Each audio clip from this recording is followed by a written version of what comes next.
Salut les élèves de la 6e année de l'enseignement primaire, salut les parents, j'espère que vous allez bien et bienvenue dans une nouvelle leçon de la grammaire intitulée La phrase interrogative.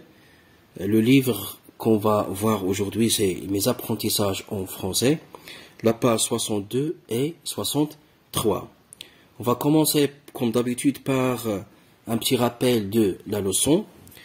Vous avez déjà vu que la phrase interrogative pose une question et s'achève par un point d'interrogation. Par exemple, comment tu t'appelles? Dans cette phrase, on pose une question et cette phrase s'achève par un point d'interrogation. L'interrogation, vous avez deux genres d'interrogation. Il y a l'interrogation totale et l'interrogation partielle. L'interrogation totale porte sur la phrase entière. La réponse attendue sera oui ou non. Par exemple, êtes-vous marocain? Oui. La réponse qu'on attend par cette question sera oui ou non. C'est ce qu'on appelle, c'est l'interrogation totale. Et l'interrogation partielle ne porte que sur une partie de la phrase. La réponse attendue est développée. Ça veut dire qu'il ne peut pas être oui ou non seulement. Par exemple, de quelle ville est-elle originaire? Elle est originaire de la ville de Lyon, par exemple. Passons maintenant aux exercices de la page 63. Les exercices de l'entraînement. Premier exercice, souligne en rouge les phrases interrogatives totales et en vert les phrases interrogatives partielles. Vous avez ici 5 phrases. On va chercher les phrases interrogatives dans lesquelles il y a une interrogation totale et on va le souligner en rouge. Et les autres phrases qui sont dans lesquelles il y a une interrogation partielle, on va les souligner en vert. La première phrase. Avez-vous rencontré le directeur de l'école? Dans cette phrase, il n'y a que deux réponses. Soit oui, soit non. Donc, c'est une interrogation totale. On va le souligner en rouge. Comme ça. Deuxième phrase. Depuis combien de temps as-tu adhéré à cette association? Cette phrase, la réponse attendue par cette phrase interrogative, elle doit être développée. Ça veut dire que la réponse ne doit pas être ni oui, ni non. Il y a un développement de la réponse. Donc c'est une phrase interrogative partielle. Donc on va le souligner en vert, partiel. Troisième phrase. Est-ce que tous les élèves sont satisfaits de leur délégué? Alors, ils avaient deux réponses ici, soit oui, soit non. Donc, c'est une interrogation totale qu'on va le souligner en rouge. Pardon, où habite ton copain? C'est une phrase interrogative partielle. Donc, on va le souligner en vert. Tes cousines restent dîner à la maison ce soir? C'est de la réponse attendue par cette question, soit oui, soit non. Donc c'est une interrogation totale qu'on va souligner en rouge, bien sûr. Le deuxième exercice, transforme les phrases suivantes en phrases interrogatives. Utilise quelle, qui, comment, où. Mon ami Fadma habite à Dakhla. Ici, dans cette phrase, on donne une information de lieu. L'interrogation ou le mot interrogatif qui sert à demander le lieu, c'est où. Donc où habite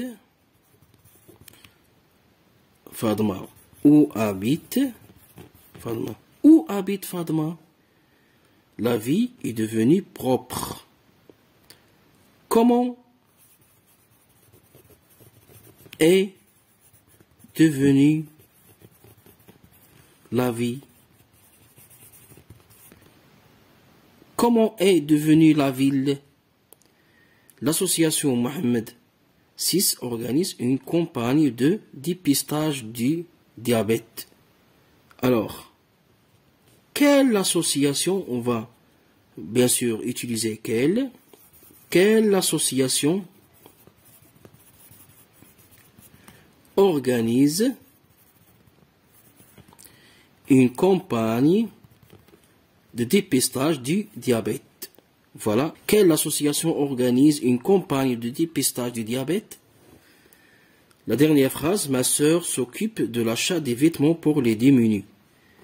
Qui s'occupe de l'achat des vêtements pour les démunis?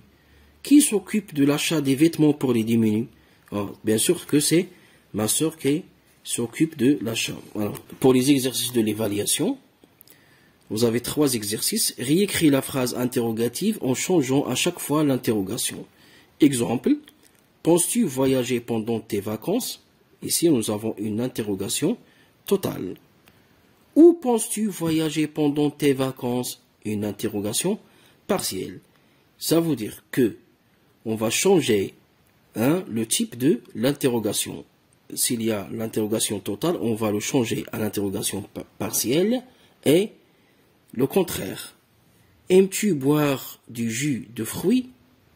Ici, nous avons une interrogation totale. Ça veut dire la réponse est oui ou non. On va la transformer à une interrogation partielle. Par exemple, on va dire où aimes-tu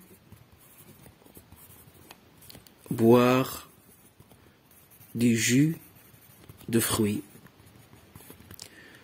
Où aimes-tu boire du jus de fruits? Ici, nous avons une interrogation partielle. Par exemple, la conférence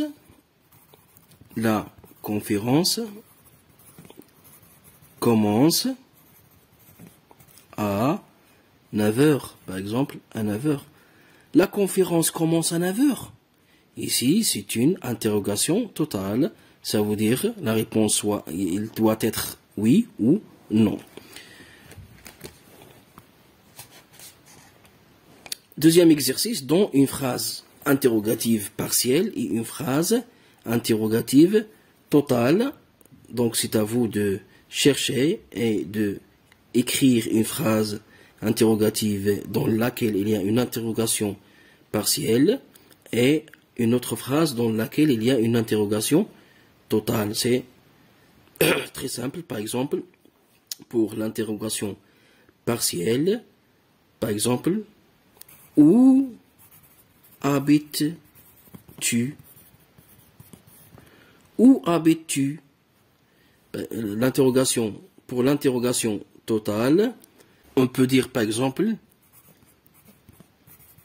as-tu une voiture?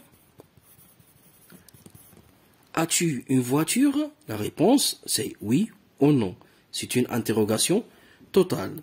Troisième exercice, réponds aux questions et indique la nature de l'interrogation, totale ou partielle. Quand pars-tu en voyage? Ici, la réponse sera par exemple, je pars à 10 heures. Je pars à 10 heures. Ici, c'est une interrogation, c'est une interrogation partielle.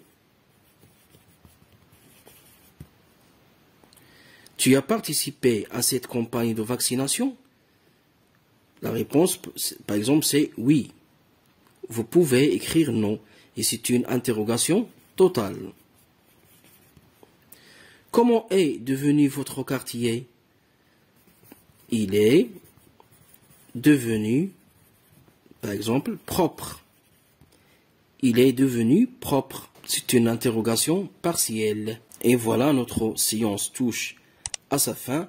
Merci d'avoir été attentive et attentif et à la prochaine.